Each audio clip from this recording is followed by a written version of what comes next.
News बताइए, अपना वो बताइए तब ना वो बोलेंगे भाई।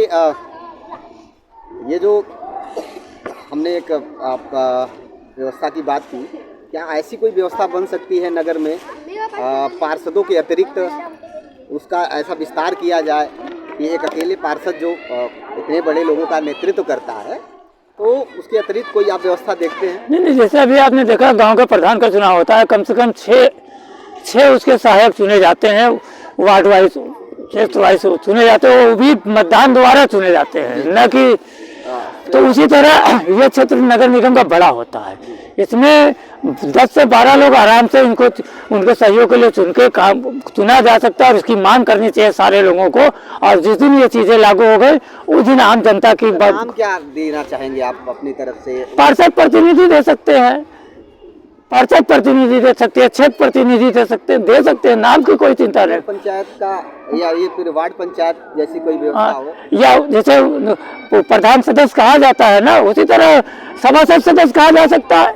सभासद सदस्य कहते तो उससे नाम से कोई मतलब नहीं है, काम होना चाहिए। आप ऐसा चाहते हैं कि ऐसी व्यवस्था बने जिसमें सिर्फ एक व्यक्ति न तय करे, उसके सलाह के लिए 10-12 पे भी मतलब अलग अलग क्षेत्रों के अलग अलग जगहों से, वार्ड के अलग अलग कोने से। जैसे वार्ड में जब चुनाव होता है तो वार्ड में मकान नंबर होते हैं, बटा 3 बटा 4 बटा 5 बटा, तो हर बटे से एक सदस्य को चुनाव हो तो भी 8-10 चुनाव आ ही जाएंगे, 8-10 नंबर होते हैं।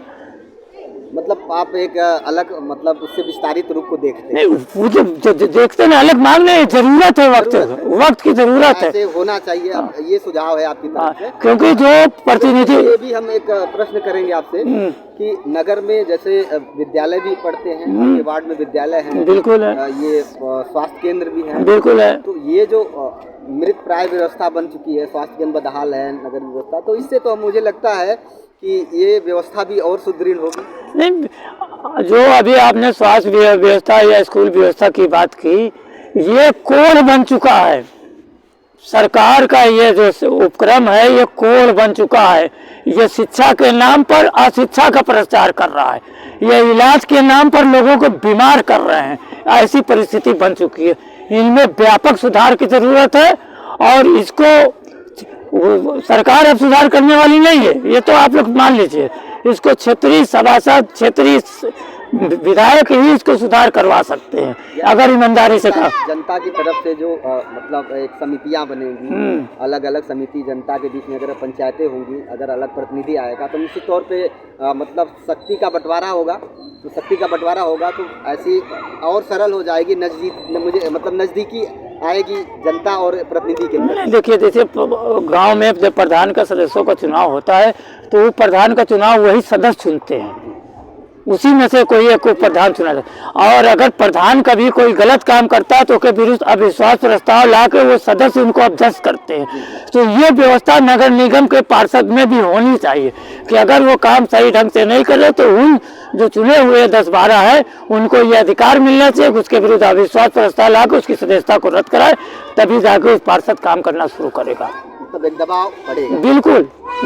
और मैं ये मानूं कि आप ऑटो यूनियन की तरफ से ये प्रस्ताव आ रहा है कि नगर वार्डों में सभासद के अतिरिक्त एक अलग पंचायतें होनी चाहिए जिसका एक स्वरूप बना, जो आपने देखा है तो उस तरह का स्वरूप लागू। मैं अगला सवाल ये आपसे करूंगा जुबेर भाई कि नगर की अपनी आय की व्यवस्था क्या हो सकती है, कौन कौन से स्रोत हैं जिससे वो अपनी अलग व्यवस्था बना सके, आय का सृजन कर सके और एक कोष बना सके?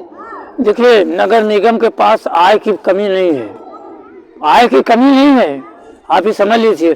केवल स्टैंडों के ठेके के नाम पे करोड़ों रुपए आता है, करोड़ों रुपए आता है। और जो प्रचार होता है, इस प्रचार पे नगर निगम ध्यान ही नहीं देती है। इसको ऑटो यूनियन के दबंग लोग और लोकल क्षेत्रीय गुंडे इसका फायदा उठा के उसके पैसे का बंदर बांट कर रहे हैं। अभी मैं तो ऑटो यूनियन का राष्ट्रीय अध्यक्ष हूँ और करीब करीब मैं 7-8 प्रदेशों में घुमा और हर प्रदेश में हर जगह यही पोजीशन है। नगर निगम की लापरवाही से करोड़ों रुपया सरकार के राजस्व की हानि हो रही है। अगर इन सब पर नगर निगम पहली निगाह रखे तो नगर निगम में कोष की कमी नहीं बनेगी। ये ऑटो यूनियन में मैं देखा हूँ कि ऑटो स्टैंडों पे जो ऑटो खड़े होने के बाद बिना स्टैंड का भी वसूली होता है, वो पैसा किसके पास जाता है? वो पैसा देखिए, वो पैसा नगर निगम के कुछ जाता है, कुछ ठेकेदार लेता है और कुछ क्षेत्रीय प्रशासन। लीगल होता है? नहीं, अगर सही मायने में देखा जाए तो अवैध है, क्योंकि जो रसीद कटती वो रसीद जो करती है स्टैंड में गाड़ी खड़ी करने के लिए करती है, लेकिन गाड़ी कहाँ खड़ी हो रही तो आपको पता ही है। तो वो एक तरह से देखा जाए तो इलीगल है, अवैध है, लेकिन इस दौर में वैध क्या बचा है ये बताने की जरूरत नहीं है। इस देश में खून में ही करप्शन समा चुका है, इस करप्शन को खत्म करना होगा। इसके लिए पूरी राजनीतिक सत्ता परिवर्तन की जरूरत नहीं है, देश में राजनीतिक परिवर्तन की जरूरत है, तभी इस जो खून में घुसा हुआ भ्रष्टाचार है खत्म होगा। तो मतलब एक हम व्यवस्था की बात करें तो नगर की जो व्यवस्था बनेगी इसमें स्थानीय जनता का भी मतलब पक्ष सुना जाएगा और स्थानीय जनता का सहयोग होगा, और नगर की जो पंचायतें हैं जनता को विश्वास में लेके काम करें, तो उसका एक मुझे रास्ता अगर आपकी तरफ से निकले तो। नहीं देखिए, सबसे पहले इसमें पहला रास्ता है कि जनता को भी इस चीज़ को तय करना होगा, क्योंकि चुनाव तो जनता करती है, मतदान तो वो पहली बात पैसे पे, दारू पे और लालच में ना जाए।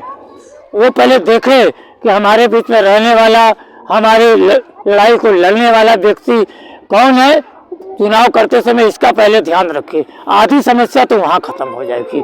बची आधी समस्या तो अगर वार्ड वाइज जिस तरह प्रधानों का ये सब का चुनाव होता है, उस तरह वार्ड वाइज भी सदस्यों का 10-12 सदस्यों का चुनाव कराया जाए और एक उसकी समिति बना के सब पार्षद पे निगाह रखा जाए। अगर पार्षद कोई गलत काम करता है तो उसके पास वो पावर दिया जाए, उसके विरुद्ध अविश्वास प्रस्ताव ला के उसकी सदस्यता को रद्द कर दिया जाए, सारी समस्या का समाधान उसी दिन हो जाएगा। कुछ करने की जरूरत नहीं पड़ेगी, सिस्टम को सही करना होगा। बहुत बहुत धन्यवाद विवेक भाई, आपने बहुत अच्छी बात। शुक्रिया।